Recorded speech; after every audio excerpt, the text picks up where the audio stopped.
नमस्कार दोस्तों कौन कितनी सीटों पर लड़ेगा ये हर राजनीतिक गठबंधन में चुनाव के वक्त होने वाली फिक्स तकरार का फिक्स एपिसोड है जो कुछ दिन चलता ही है। इसके पीछे का मकसद भी साफ है। दावा तो सब यही करते हैं कि हम साथ साथ हैं, लेकिन असल मंशा साथियों को पीछे छोड़ सबसे आगे रहने की होती है।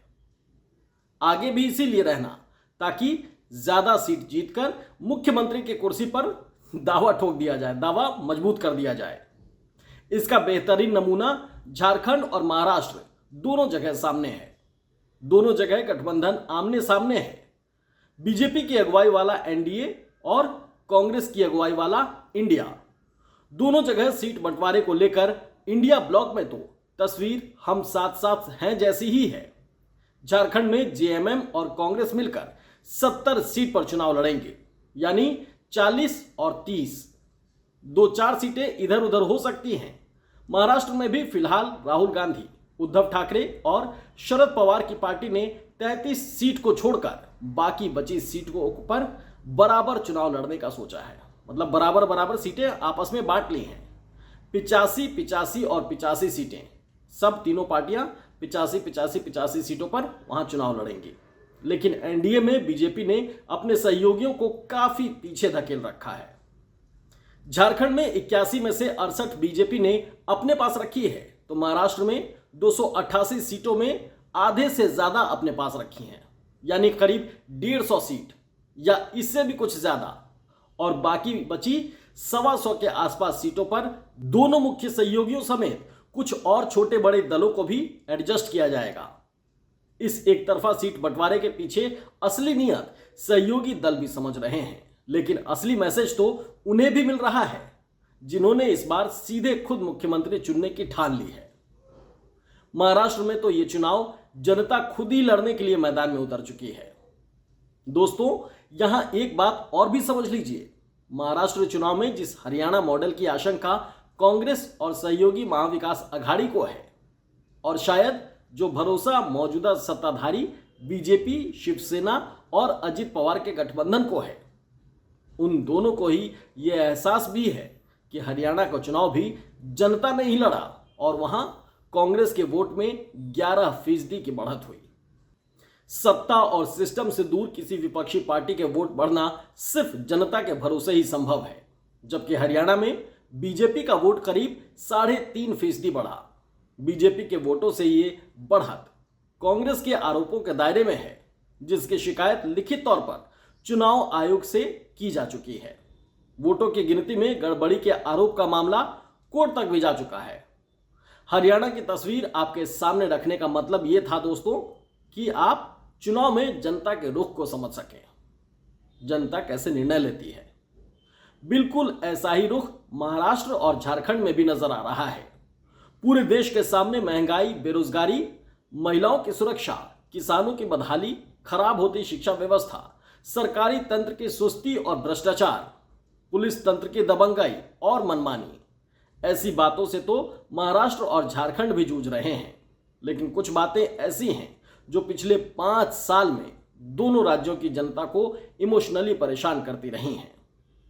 इसमें अगर झारखंड की बात करें तो सीएम हेमंत सोरेन को जिस तरह कथित घोटाले में फंसाकर उन्हें जेल भेजा गया, लेकिन बाद में हाईकोर्ट के आदेश पर उन्हें बरी कर दिया गया, उसने आदिवासी समाज को इमोशनली झटका दिया है, जिसका असर इस चुनाव में दिख सकता है। तो झारखंड में इस बार के चुनाव में मुख्यतः 3 ही पार्टियों के बीच टक्कर होगी। कौन कौन है वो पार्टी जिनके बीच आपस में टक्कर होने की खबर है? वो पार्टी हैं जेएमएम, कांग्रेस और बीजेपी। मतलब इन्हीं 3 पार्टियों के बीच मेन टक्कर झारखंड में होना है, जेएमएम, कांग्रेस और बीजेपी। उधर जिन बातों ने खासतौर पर महाराष्ट्र की जनता को परेशान किया है, उनके दिल को ठेस भी पहुंचाई, जिनका हिसाब अगर जनता सूद समेत लेने बैठ गई तो सत्ता के लिए बड़ी बड़ी तिकड़म भिराने वाले दिग्गज को भी जवाब देना मुश्किल हो जाएगा। जिन बातों ने पिछले 5 साल में महाराष्ट्र की जनता को परेशान किया है, वो बहुत इमोशनली पैक्ड है, यानी उनके साथ महाराष्ट्र की जनता की भावनाएं जुड़ी हुई हैं। भावनाएं तो हर इंसान में एक जैसी होती हैं, बेशक उनके सामने आने के तरीके अलग अलग हो जाए। इस लिहाज से अगर महाराष्ट्र के उन विशेष मुद्दों को परखें तो सत्ता में मौजूद बीजेपी, शिंदे सेना और अजीत पवार गुट की एनसीपी ने वोट हासिल करने के लिए जितने भी समीकरण बनाए हैं, जितने भी, सब धराशायी नजर आते हैं, क्योंकि महाराष्ट्र के ये मुद्दे जात, धर्म, क्षेत्र, हर किसी पर बराबर असर डालने वाले हैं। महाराष्ट्र का सबसे इमोशनल मुद्दा है धोखा। जनता ये मानती है कि उनके साथ किसी ने धोखा किया। इस धोखे की शुरुआत तब से नहीं हुई जब एकनाथ शिंदे को उद्धव ठाकरे की शिवसेना से अलग किया गया। इस धोखे की शुरुआत तो साल 2019 के नतीजे आने के साथ ही शुरू हो गई थी, जब बीजेपी ने उद्धव ठाकरे की एकजुट शिवसेना के साथ मिलकर चुनाव लड़ा था। लेकिन सत्ता पर ज्यादा बड़ा कब्जा अपने पास रखने की जिद ने राज्य को राष्ट्रपति शासन के हवाले तक पहुंचा दिया। जनता ने बरसों पुराने सहयोगी गठबंधन को सत्ता का जनादेश दिया था, लेकिन सब कुछ अपने पाले में रखने की जिद में जनता को अपनी सरकार नहीं मिल पाई। इसे महाराष्ट्र की जनता अपने साथ हुआ पहला धोखा मानती है। फिर बीजेपी ने शिवसेना को छोड़ रातों रात एनसीपी के अजीत पवार के साथ हाथ मिला लिया। रातों रात राष्ट्रपति शासन भी हट गया और सुबह तड़के अजीत पवार को उप मुख्यमंत्री बनाते हुए बीजेपी नेता देवेंद्र फडणवीस ने मुख्यमंत्री पद की शपथ ले ली थी। दोस्तों, बहुत ही दिलचस्प है उस शपथ की तारीख, 23 नवंबर 2019। 5 साल बाद इसी तारीख पर महाराष्ट्र के इस बार के चुनावी नतीजे आएंगे।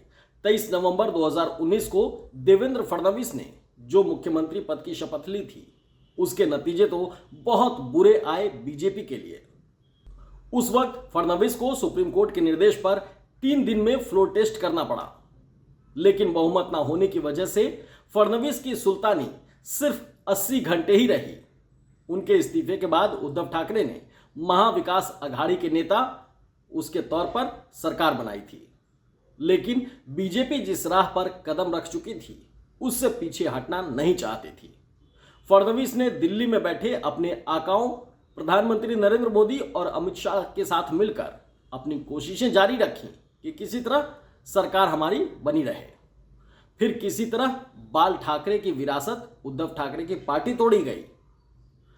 किस तरह मराठा क्षत्रप शरद पवार पर चोट की गई, उनके भतीजे के जरिए ही उनकी पार्टी तोड़ दी गई। ये सब कुछ पूरे महाराष्ट्र के सामने है। यह ऐसा खेल है जो ऊपर से तो बीजेपी की कामयाबी दिखा रहा था, लेकिन अंदर ही अंदर मोदी और शाह की इस रणनीति ने महाराष्ट्र में बीजेपी को कमजोर कर दिया, क्योंकि उसका अपना वोट बैंक भी इन हरकतों को धोखा मानता है। इसका पहला असर लोकसभा चुनाव में दिखा, जहां बीजेपी ने 9 सीटों पर और शिंदे और अजीत पवार समेत पूरा कुनबा 18 सीटों पर सिमट गया। लोकसभा के इसी नतीजे के आधार पर विधानसभा में महायुति महज 125 सीटों पर सिमटती दिख रही है।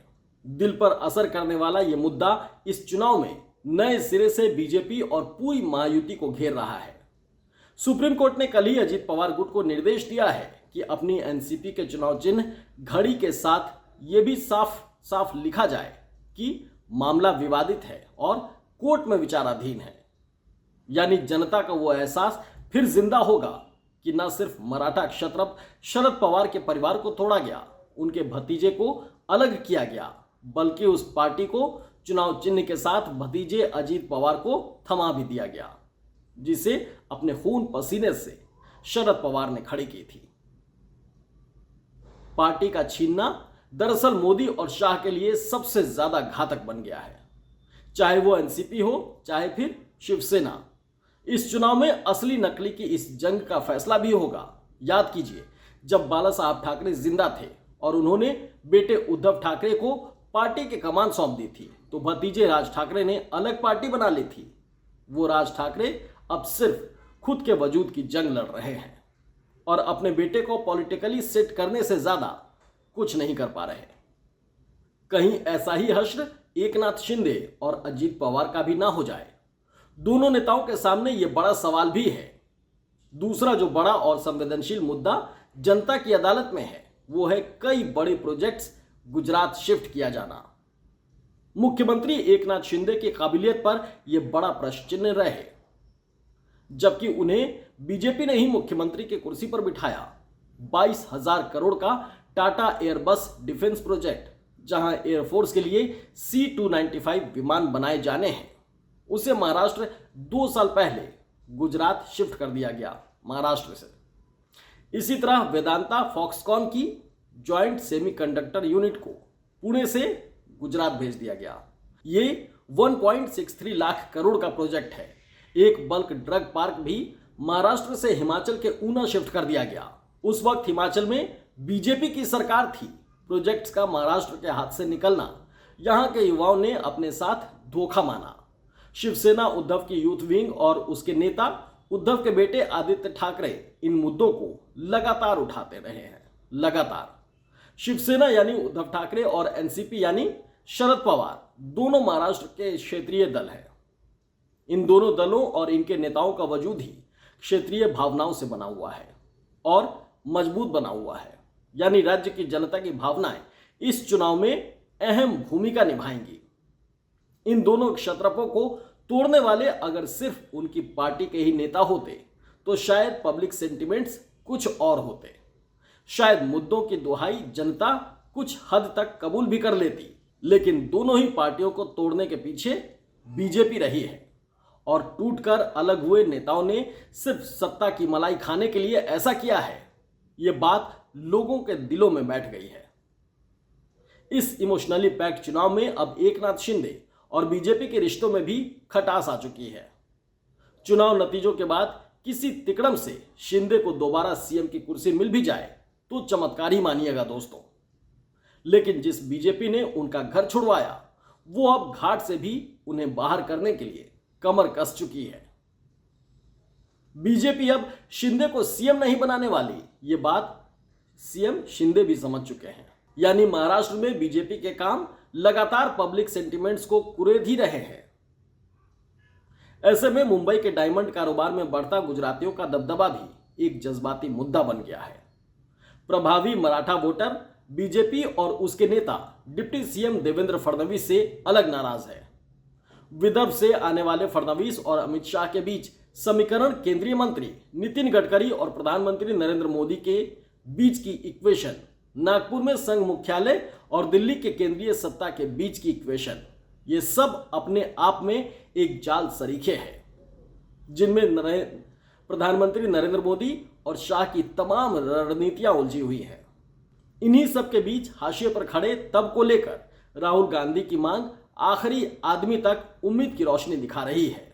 कास्ट सेंसर और पहली बार जातीय समीकरणों का आर्थिक विकास के साथ रिलेशन, कॉरपोरेट के साथ रिवर्स इक्वेशन, ये सब जनता समझने लगी है और महाराष्ट्र का पूरा चुनाव महाविकास अघाड़ी और उसके नेताओं के इर्द गिर्द ही घुमरता नजर आ रहा है। जनता के सामने एक वो पूर्व सीएम है जिसने सत्ता के लालच में अपना पद और कद भी छोटा कर लिया। जी हां, देवेंद्र फडणवीस। और जनता के सामने दूसरा वो पूर्व मुख्यमंत्री है जिसकी सत्ता को खुलेआम छीना गया, संविधान को ताक पर रखकर, जिसे सुप्रीम कोर्ट ने भी गलत माना। जी हां, उद्धव ठाकरे।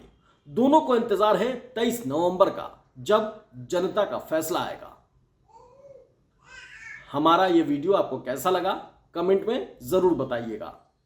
फिलहाल हमारे एक्सक्लूसिव खबर को आप लाइक और सब्सक्राइब जरूर कर दीजिए ताकि हर चुनावी खबरें और राजनीति खबरें आपको लगातार मिलती रहें। इसके साथ साथ एआई पर बेस्ड हमारा एक और चैनल है एआई इंडिया ऑनलाइन, जिसका लिंक आपको नीचे डिस्क्रिप्शन में मिल जाएगा। आप उस पर भी जाकर लाइक और सब्सक्राइब कर दीजिए ताकि एआई से जुड़ी तमाम खबरें आप तक पहुंचती रहें। धन्यवाद।